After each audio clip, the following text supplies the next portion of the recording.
That's deep. I know I always stop at this. That's deep. I mean, you imagine your soul being fulfilled. Yeah, that's real. Yes, sir. So he lacks nothing Wow. that he might desire. But look, it says a man whom God has given riches. They say what you praying for. Jesus, he's our present hope. This is Everyday Preachers answering everyday questions. Right back at you.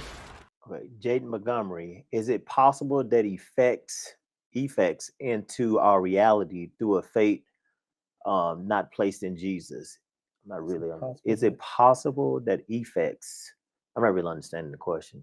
Into our reality through a faith. I'm trying to decipher it. Is it possible that effects into our reality through a faith not placed in Jesus? So maybe what she's saying is, it possible that we can see effects of certain things without placing our faith in Jesus? And if that is the question, the answer to that question is yes, of course. And it may even be God who brought it to pass. He calls it to rain on the just and the unjust. It is possible, but it's not something that is going to benefit you in the long run. Amen. The Bible even tells us that we should not envy the unsaved, because sometimes the unsaved, they look like they're doing really good. Let me show you something here.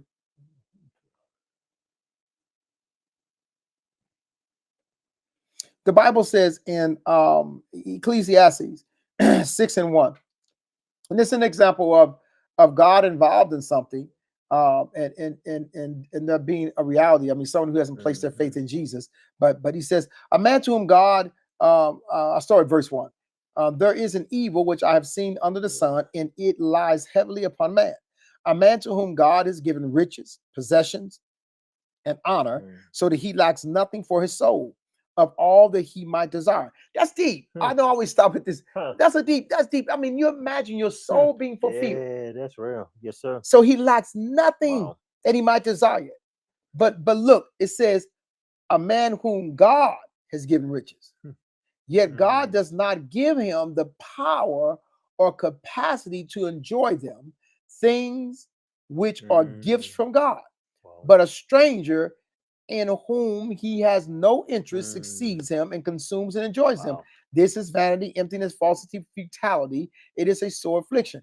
And so, yes, of course, it is possible for someone who has not put their faith in Jesus, to still see the effects of something good. But you can see cases where God would not allow them to enjoy that something good. So the answer to that question is absolutely yes. They say what you praying for.